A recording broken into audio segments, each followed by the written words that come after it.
So this is 19 years ago. I was co-president of the Herbison Society, which I think is the School of Geography Society now, and limbo dancing at our summer party. And then here's another picture of our first year geography field trip to Crete, which was a lot of fun, with a dear friend of mine still today from geography. Things have changed. 19 years on, here I am with my 3 small children, Bertie, Beatrice and Barnaby, and as chief executive and founder of the charity Shivia. So I thought today I'd tell you a little bit about Shivia, because that's really what we're here to hear about, how our training in geography got us to where we are today. So Shivia, what do? Well, we empower the poorest people to create livelihoods, boost their income, and inspire permanent change in their lives. We work in India, in northwest India, in the state of West Bengal, which is one of the poorest states in India. And we do a few programs, but our flagship program is called Poultry Development Services. What it is it's providing very, very poor families with the toolkits and the training so they can start a poultry enterprise from home. The Shivia Poultry Toolkit costs about £15, and the farmers contribute £5 towards it. Then they turn up for the training, they're bought into the service. Each toolkit consists of 10 one-day-old chicks, ducks in the monsoon time, because the chicks drown and the ducks can swim, feed, vaccinations and medication, plus training for 6 months on how to start and sustain a poultry enterprise from home. The impact of poultry development services is enormous. Just in terms of numbers, we're delivering about 10 to 14,000 of these toolkits a year.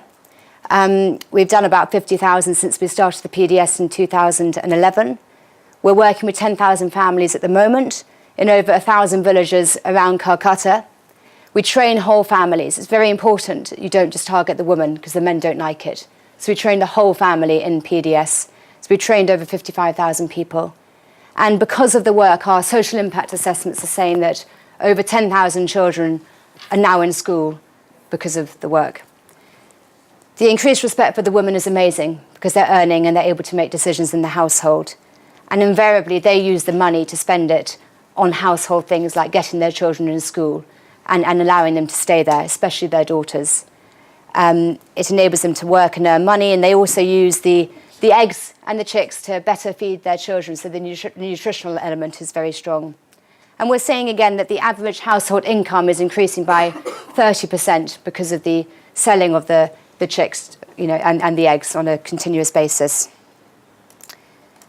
This is one of my favourite case studies, a lovely lady called Sabira whose husband had died, and she was left with 3 daughters and had no chance of looking after them on her own. So she joined the Shivia programme, and she started a roadside cafe. So the trucks come past, and with the eggs she sells omelettes.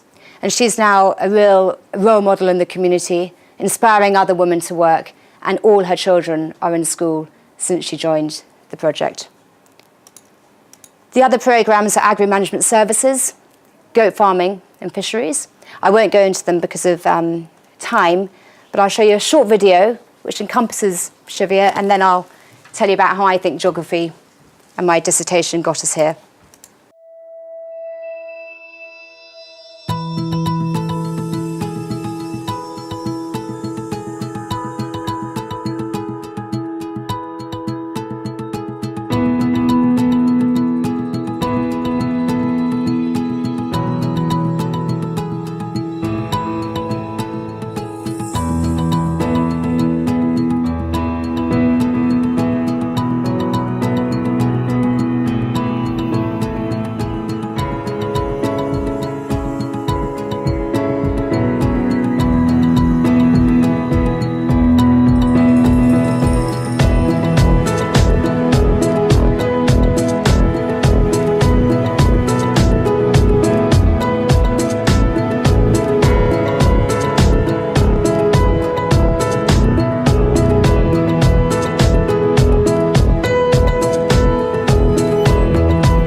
Well, Pratima has a family which has more than 22 members, and she is very happy with the outcome of the poultry program that she is pursuing right now.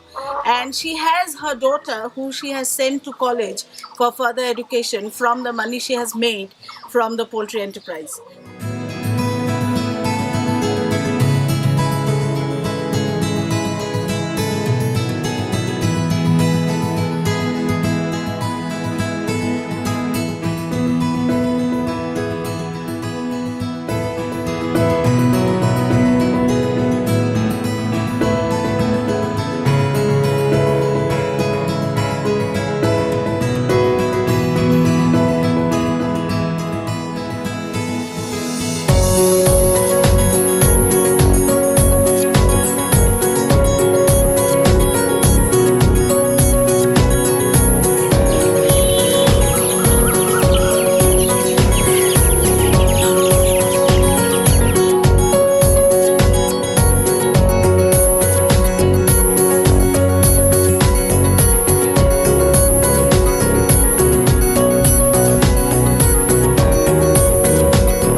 So I hope that gave you a little flavour for Shivia. It's a short video, but it gives you an idea.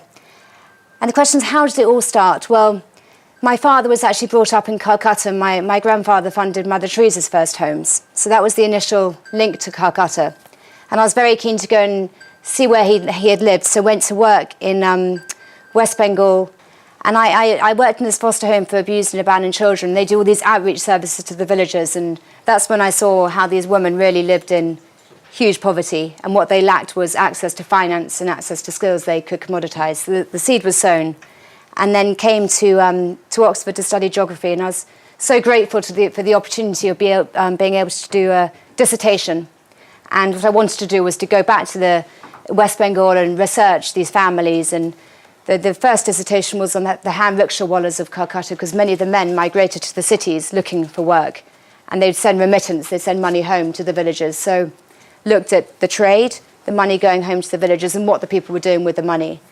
And then went on to do my MSc dissertation, also from the School of Geography, and spent a lot of time in the villages and looking into what the women were lacking, why they were living the way they were. And then, before I started Shivia, though, I got some advice from my father, which was, if you want to provide people with skills and training, you need to get your own skills and training first. So I went off to the World Bank in Washington, D.C., and had the most fantastic time. I loved it. And I worked on the microfinance programs as well as on cultural issues. And then went to join Accenture Strategy, because he also said to me, if you want to run an NGO, it has to be run like a business. And you have to be able to speak a business language if you're going to be pitching for funding. So kicking and screaming, slightly went to the city. But it was good advice, and I'm glad I did it. And then finally founded Shivia in 2008. And I think Claire mentioned, but I'm delighted we were selected as the International Charity of the Year in October by the Charity Times Awards. So, reflections. Well, I love it. I love my job, I love what I do, and I love the people I work with. So I think that's really important. Do what you love. And there's now a team of 60 of us in Shivia, most in India, smaller team in England. And it's great when you're doing a job where you're changing thousands of lives every day, and it's very fulfilling. For me, it's a great balance for family life. I've got a good team, but also I've learnt the skill of delegation, which is very important. And every day is exciting and different, whether it's fundraising, whether it's thinking about strategy, whether it's researching new enterprises, which again, where the dissertation comes in, knowing how to research things is a really important skill in life. But it's hard work. It's no easier than working in the city. It's hard work. But I think that's what a degree in Oxford or geography teaches you. Have fun, work hard, learn to juggle things. And it is possible, but you have to know that it's going to be hard work, and balancing a family with a job it's hard. But you can do it, and I think we're all very privileged to be at Oxford where we learn that key skill. So thank you for listening. I think that's 15 minutes.